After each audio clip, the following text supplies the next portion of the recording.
Glasgow, the largest city in Scotland, is home to a private museum created by volunteers from the local Police Heritage Association. The museum houses over 2,000 items, most of which are police uniforms from countries around the world, including those from China and North Korea. In addition to these uniforms, the museum also houses items and evidence related to a notorious serial killer. He was named Peter Manuel. He was the second to last person to be executed at Barlinnie Prison and the third to last person to be executed in Scotland. His crimes remain one of the most memorable and frequently discussed topics among museum visitors, especially for women who lived in the 1950s. In those days, the terror and unease that this man caused were almost indescribable. When night fell, men in the communities of Lanarkshire and eastern Glasgow, the fathers and brothers, would spontaneously organize themselves to escort young women who were taking late-night buses or returning from other places, ensuring their safe journey home. Although the Industrial Revolution brought economic development to Scotland, many people were still forced to emigrate due to economic decline in the early 1920s. A Scottish couple, in pursuit of a better life, also immigrated to the U.S. at this time. They first settled in Detroit and later moved to New York City, where the husband, Samuel, worked in an automobile factory, and the wife, Bridget, became a domestic servant. In March 1927, Bridget gave birth to their second child. Following Scottish naming traditions, they named him Peter. Initially, the family was doing well, with plenty of food, an apartment, and comfortable clothing. Compared to their life in Scotland, it was like living in paradise.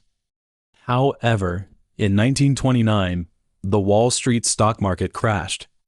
From that year on, the economy rapidly deteriorated. Numerous businesses went bankrupt, unemployment soared, and Samuel was one of the laid-off auto workers. At first, the family was able to barely make ends meet with Bridget's job. Unfortunately, Samuel later became ill, and the successive misfortunes plunged the couple into bankruptcy. Poverty forced them to return to Scotland in 1932, initially to Motherwell, a small town near Glasgow with a low cost of living. In 1937, they moved again, this time to Coventry. At that time, Peter was already 10 years old. Having been born in the U.S. and having lived there for nearly 5 years, he naturally had an American accent. However, it is well known, even in today's society, some British people still hold negative attitudes towards American accents, and this was even more the case in the 1930s. Although the Victorian era had ended, British society was still deeply influenced by traditional values, and people harbored a pathological prejudice against those with American accents. Peter was the one who suffered from this prejudice. He was also smaller than his peers, so he was not only frequently criticized by his teachers at school, but also bullied by other students. Over time, Peter's heart became filled with too much resentment and a sense of injustice towards society. By the age of 12, he was already regarded by the local police as a professional petty thief. And 3 years later, he was sent to Leeds prison after attacking a sleeping woman with a hammer during a burglary. Meanwhile, in the same year, 1942, Coventry was heavily bombed by the German military. Peter's parents had to move to Lanarkshire, so after his release, he was transferred to a juvenile reformatory in Lanarkshire. Between 1945 and 1946, there were 3 violent crimes and 1 sexual assault in the Sandy Hills area of Lanarkshire. On February 16th, 2 police officers received information from an informant who claimed that the perpetrator of those crimes was hiding in a long vacant house. So they rushed to the house, and in the attic of the house they found a bedroom with signs of recent occupation, but no one was there. They then collected the items in the bedroom and took them away for fingerprint analysis. The night one of the police officers realized that he had missed a cup that might have fingerprints on it. He quickly returned to the house, and just as he arrived, a man walked out of the garden of the house. Without time to think, he immediately arrested him. After the investigation, it was determined that the man was Peter. He was responsible for the 3 violent crimes and the sexual assault. Prior to that, he had been living in the house and hiding behind the attic floorboards when the police searched it. In the end, Peter was sentenced to 8 years in prison and was sent to Peterhead Prison. However, the prison environment seemed to fuel his growing resentment and desire for revenge. There, he became fascinated with American gangsters and decided to emulate their behavior. In the summer of 1953, Peter, 26 years old, was released from prison and returned to society. He moved to Glasgow, where his parents were living. Located in the central west of Scotland, Glasgow is only 45 miles from Edinburgh, the capital of Scotland, and Peter, his killing spree took place in Glasgow and its surrounding areas. On January 4, 1956, a man walking on a golf course in the Calderwood estate discovered the body of a young woman near a woodland. When the first police officers arrived at the scene, they confirmed that the victim had a smashed skull and had been sexually assaulted. Later, the victim was identified as 17-year-old Anne. On January 2nd, due to the holiday, she had attended a dance. She had not returned home since then. Her parents had assumed she was staying at a friend's house, not realizing that she had already been murdered. Initially, the local police suspected Peter to be the killer because of his history of rape and imprisonment and the scratches on his body, which had not been there a few days earlier. But his father, Samuel, provided him with an alibi. On September 17th, several months later, the police in Lancashire received a call from a domestic servant who had discovered that her employer's house had been burglarized. The living room curtains were drawn open, and the glass panel of the front door was shattered. However, upon entering the house to conduct a search, the police realized that this was not a simple burglary, but a mass shooting. The mistress of the house, Marion, her 16-year-old daughter, Vivian, and her sister, Brown, had been shot dead in their beds. The primary suspect in the case was Marion's husband, William. At the time, he was on vacation about 90 miles away from the crime scene. The police suspected that he had driven home at night, killed 3 family members, staged the scene to look like a burglary, and then driven back to his vacation spot. After conducting inquiries, the police found 2 witnesses. One was a ferryman who claimed to have seen William at night, and the other was a driver who said he had crossed paths with William by Loch Lomond. Armed with these witness accounts, the police immediately arrested William and detained him at Barliney Prison.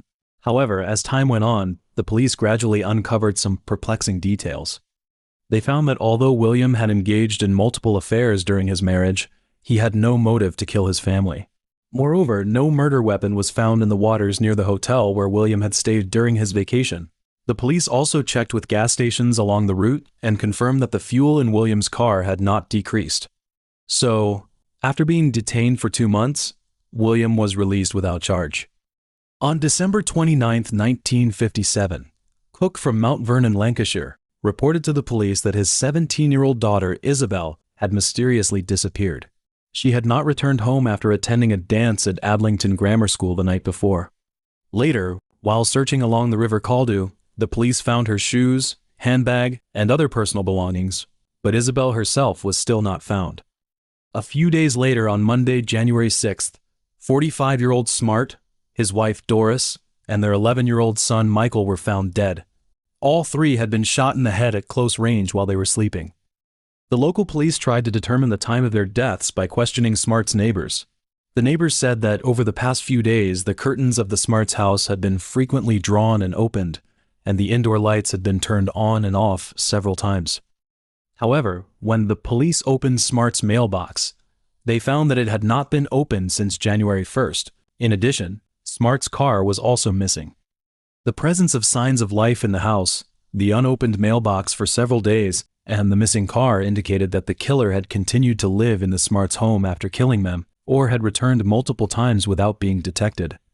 The police then traced the last known whereabouts of Smart's. On New Year's Eve, Smart was still alive, and he had withdrawn 7 5-pound notes from the bank, but they did not find this money in his home. Apparently, the killer had taken it.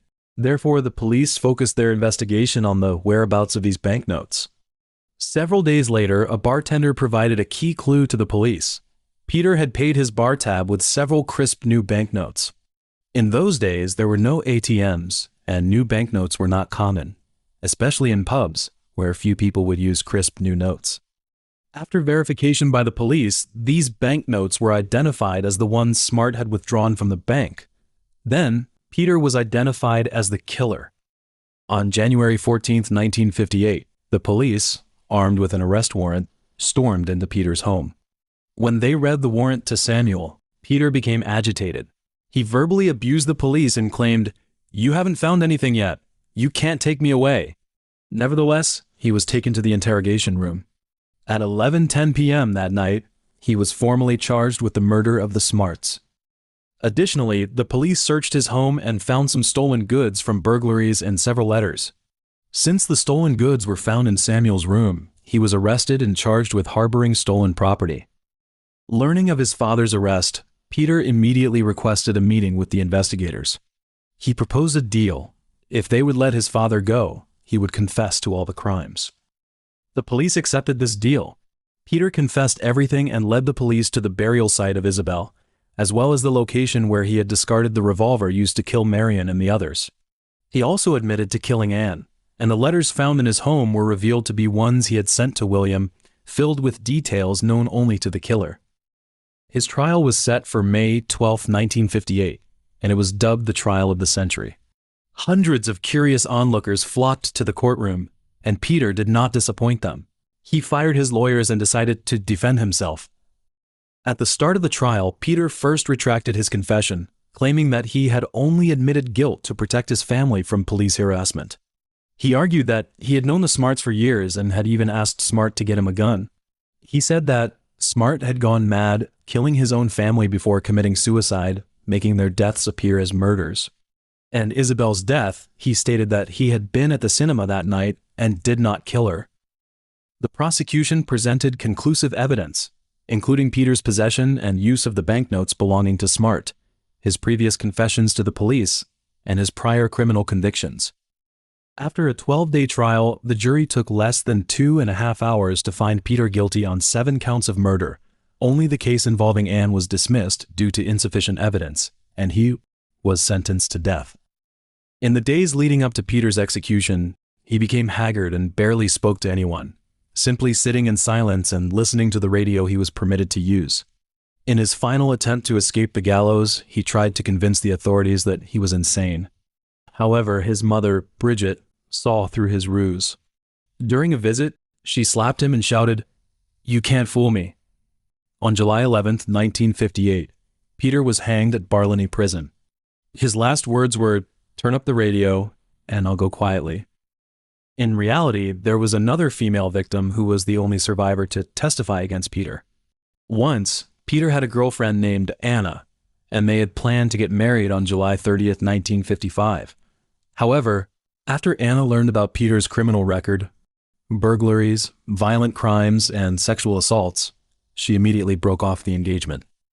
Learning that Anna had firmly ended their relationship, Peter, in his fury, vented all his anger on a 29-year-old woman named Mary. He kidnapped her and decided to behead her. Peter showed no sympathy for his victims, no remorse, and never admitted that what he had done was wrong.